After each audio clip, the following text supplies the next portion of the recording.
Hello everyone, how's everybody doing? This is Dr. Foodie again, back with another amazing video.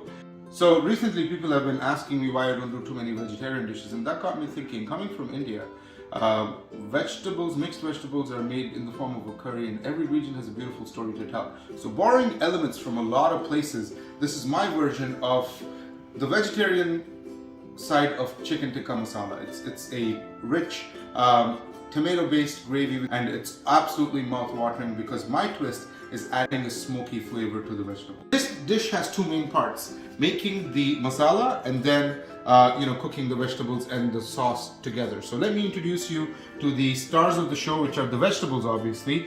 Here I have raw carrots, a few peas, beans, and corn. Now, I personally like corn. If you don't like corn, you can skip it. The beauty of this dish is feel free to play around with the vegetables. That's the beauty of this dish. Here I have paneer, cottage cheese cut into cubes. I like bigger chunks. Feel free to cut them smaller, or feel free to omit that if you want to make this vegan. Now, if you see here, there's about 3 large tomatoes chopped. So, for roughly, if you say 800 grams or 1 kilogram of vegetables, 3 large tomatoes. And here I have potatoes.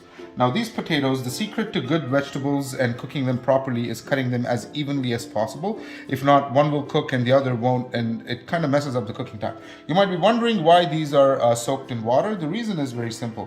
You leave them outside, potatoes react with air, that's called oxidization, and that really discolors the potato, and it does not look appetizing, and it sometimes alters the taste as well. So next, my favorite, mushrooms. These are the vegetables I've decided to go with. Feel free to add in, cauliflower. Some people add in broccoli. Feel free to experiment. Now, these are for the vegetables. Now, there are 2 parts to the masala. One is the wet masala. The other are the dry masalas. For the wet masala, we have, this is the biggest star of the show. This is known as a badigi chili, coming from South India. And these red chilies are awesome because they have a smokiness and an earthiness to them that other red chilies don't have. So that's the star of the show. Feel free to find these in any Southeast Asian grocery stores, but be careful because they run on the shelves like that, so you might want to pick up a big bag of that. Next, we have a few fennel seeds, a few shahi zira, so black cumin, whole peppercorns, depending on your spice level, feel free to adjust it. This is about 25-30 peppercorns, like 1 spoonful. Cinnamon, cloves, there are 4 or 5. Cashew nuts, some people soak them in water. I just want to go straight. This is a very special herb. I don't think this has been introduced in the show before, in the video before. This is known as stone flower, or in Hindi Urdu you call patthar ke phool or dagar ke phool. Now this is usually used to flavor the biryani rice. But when you smell it, it's got a beautiful fragrance to it that I think goes really well in this korma. And finally, not to mention, I have a few bay leaves. All right.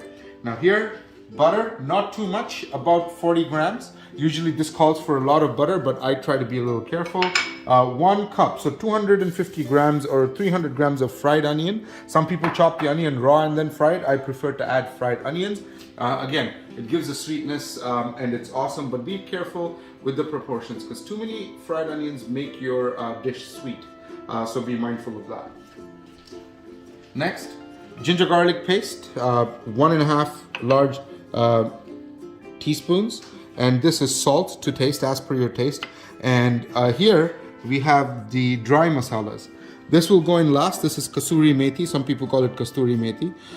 This is regular red chili powder, turmeric powder, cumin powder. This is elaichi powder. I do not like whole elaichi in my food. It really annoys me and messes up the taste in my mouth. This is dhania powder or coriander powder. This is a special garam masala known as Rajwadi garam masala by the brand Badshah. I love to use it. It's very different and it kind of adds a unique flavor to your food.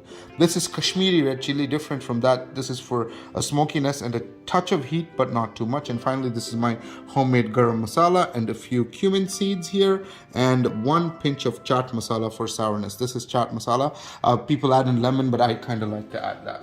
Now let's get cooking. Heat it up on high, then bring it back to a medium. Add a little bit of oil. When you say a little bit, I roughly add about 3 teaspoons of oil. Let it heat up for a few seconds. Next, in go all the whole spices that I've shown you here except the cashews because I don't want them to burn, and I want you to toast them gently on medium heat to kind of wake up the oils and spices.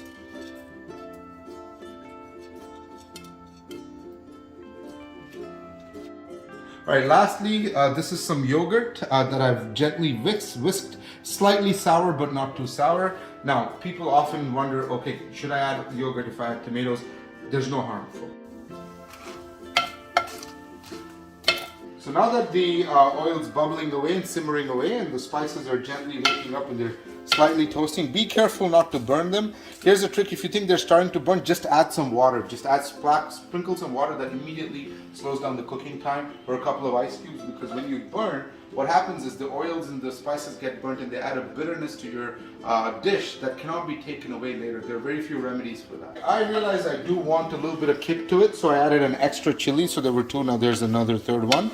Now you can see there's a slight toast on the spices. Now what I'm going to right away do is add the tomatoes and let the tomatoes cook in their own juices, in their softness, and I'm going to add a little bit of salt to kind of speed up the process. There you go.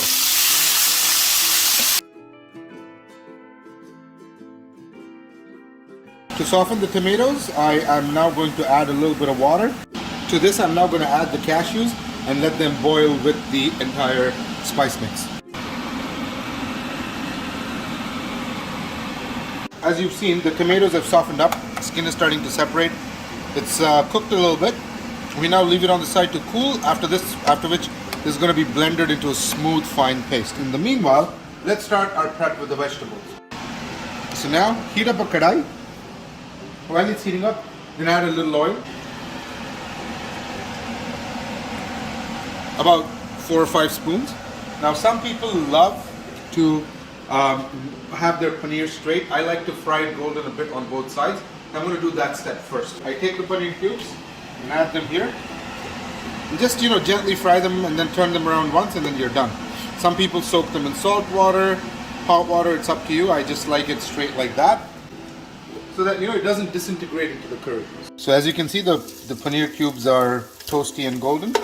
I'm now going to remove them and add them back later. I'm going to add a few mushrooms and saute them because I don't like rubbery mushrooms. There you go, some quick salt, and then I'm going to saute them. So once I see that sauteing, I'm just going to add the ginger garlic paste. As you can see, once the ginger garlic paste is cooked off, mushrooms have caramelized a bit more. I now will proceed and add the potatoes. And once you add the potatoes, and then add everything that you see in this plate except the fenugreek dried, which is the kasuri methi. Everything else goes in. There you go. Immediately mix them well so that the spices don't burn. Mix them up thoroughly. And once they've toasted for a minute or 30 seconds or so, and they've coated that, you can add the rest of the vegetables. I would also prefer to add half the butter that we have here, just for some richness. Now make sure your masala doesn't burn. Immediately add the yogurt that you have kept aside, and then mix it well. This does deglaze the pan. This is the time to add the remaining salt. I'm going to add that. There you go. Okay. I'm going to let this simmer for a few minutes, and then I'm going to add the remaining yogurt now, actually, and then let it simmer. There you go.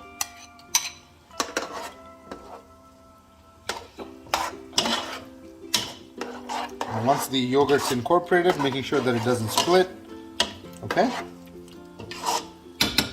Now we add substantial water and slowly cook the vegetables while the masala paste gets ready.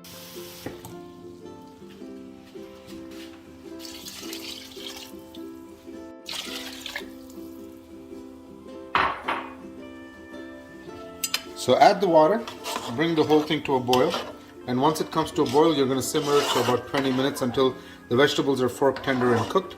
In the meanwhile, I'm going to make the masala paste. So the longest cooking time is usually for potatoes, and the way you check them is by doing that, and if they come out, they're good. So there's still a little bit of bite left in the potatoes, but in the meanwhile, what I'm going to do now is add the fried onions and gently let the fried onions assimilate into the gravy, and then slowly cook this for another 5 or 6 minutes, and then add the masala paste that has now been made into a smooth fine paste. Now to add the masala paste. Gently add that in. There you go.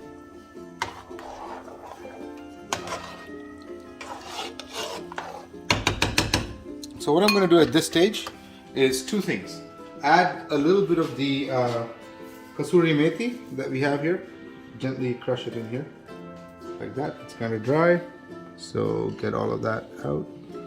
Then sprinkle this up a little bit. And the second thing, it's actually a secret I picked up from restaurants. If you've noticed, there's a lot of yogurt, which means sourness, lots of tomato, which also means sourness.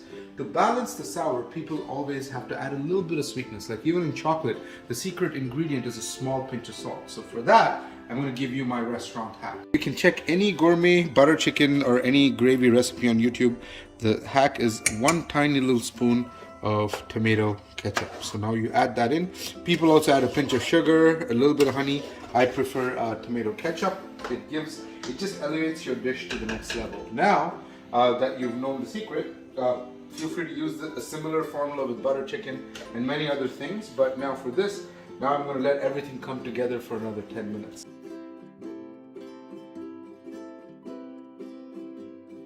So the curry is perfectly almost done, 98%. So now add the paneer cubes, mix them in. I'm going to be adding a few things now. So that's one. Mix up the paneer cubes, let them soak up the juices. The remaining of the butter, and garnish with chopped coriander and mint. Now let it simmer for 2 or 3 minutes while we prep the smoking. The coal is ready now. Very simply, to smoke it, add that. Take the coal, be very careful as it can be extremely hot, and then keep your lid ready for the smoking while you add a little bit of oil on the coal. And put this right on. There you go. Now the smoky flavor gets absorbed with the entire curry, and once it's done, it's ready to serve with hot parathas. Amazing, amazing veg curry ready. So with this, be a little careful. Grab the aluminum foil, take it out, and we will taste it ASAP. Alright, so the food is ready. I've just taken it out in a bowl. I've garnished it with a little bit of cream and a little bit of butter and sprinkled a few herbs on it. And now for the taste, right? Take a nice piece of paratha, dip it in the curry, and